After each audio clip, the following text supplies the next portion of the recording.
Hello, అందరు ఎలా ఉన్నారు? ఈరోజు ఒక చిన్న ఇన్సిడెంట్ గురించి చెప్తాను. చిన్నది కాదు, ఇది చాలా పెద్దది.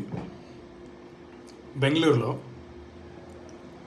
సొంత బాబాయ్ వాళ్ళ అన్న కొడుకుల్ని ఇద్దరిని వాళ్ళ అన్న వదిన లేని సమయం చూసేసి ఇద్దరు కొడుకుల్ని ఇద్దరు పిల్లల్ని దారుణంగా రాడ్తో కొట్టి చంపేశాడు. ఆ పిల్లల వయసు ఎంత తెలుసా? ఒకరు 8వ తరగతి చదువుతున్నారు, ఇంకొకరు వచ్చేసి 6th క్లాస్ చదువుతున్నారు. ఆ పిల్లల మీద శత్రుత్వం ఏమైంది?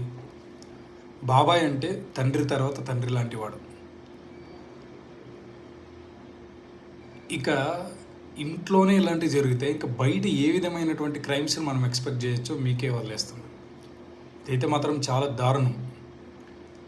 తండ్రి స్థానంలో ఉండి ఒకవేళ వాళ్ళ అన్న మీదనో లేకపోతే ఆస్తి మీదనో లేకపోతే ఇంకొకటి XYZ రీజన్స్ ఉన్నా కూడా ఇలా పిల్లల మీద వాళ్ళ ప్రతాపం చూపించడం ఎంతవరకు కరెక్ట్? పసిపిల్లలండి, వాళ్ళకి ఏం తెలుసు? బాబాయ్ కదా అని రెగ్యులర్ యాజ్ యూజువల్గా మాట్లాడినట్టుగా మాట్లాడింటారు. కానీ వీడిలో ఇంత దుర్మార్గుడు ఉన్నాడని ఎవరికి తెలుసు? సొంత నమ్మిన వాళ్ళే, రిలేటివ్సే, బ్లడ్ రిలేషన్ ఉండే వాళ్ళే ఇలా చేస్తున్నారు. అలాగే మన తెలంగాణలో కూడా ఒక ఇన్సిడెంట్ జరిగింది.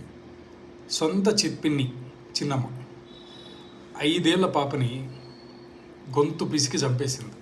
మీరు రీసెంట్గా వీడియోస్ చూసినట్లయితే న్యూస్లో చాలా వైరల్ అయింది. అది సొంత వాళ్ళ అక్క మీద కక్షతో అక్క కూతుర్ని దారుణంగా చంపేసింది. వీళ్ళు ప్రతాపాలన్నీ చిన్నపిల్లల మీద, లేడీస్ మీద, ఇలాంటి వాళ్ళ మీద ఉంటుంది. అసలు ఈ మానవ సంబంధాలు ఎక్కడికి వెళ్తున్నాయో కూడా తెలియదు. బాబాయ్, అన్న, తమ్ముడు, అక్క, చెల్లి, నాన్న, ఇవన్నీ తెలియదు. రీసెంట్గా ఇంకొక వీడియో కూడా వైరల్ అవుతూ ఉంది.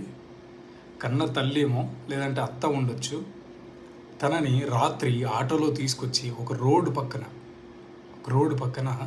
అలా పడుకోబెట్టి బెడ్షీట్ కప్పి వెళ్ళిపోతారు. మరి సీసీటీవీ రీసెంట్గా చాలా వైరల్ అవుతుంది ఆ వీడియో కూడా. ఆ బీహార్లోనే ఇక్కడ జరిగింది అది. తల్లినో లేకపోతే కోడలికే అత్తనో ఎవరైతేనేమి ఆ వయసులో దగ్గరుండి నిలబడి ధైర్యంగా చూసుకునే వాళ్ళు కావాలి.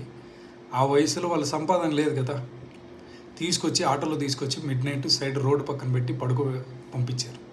ఇది ఎంతవరకు కరెక్ట్ అనేది మీరు కమెంట్ ద్వారా తెలియజేయండి. ఇలాంటి అప్డేట్స్ కోసం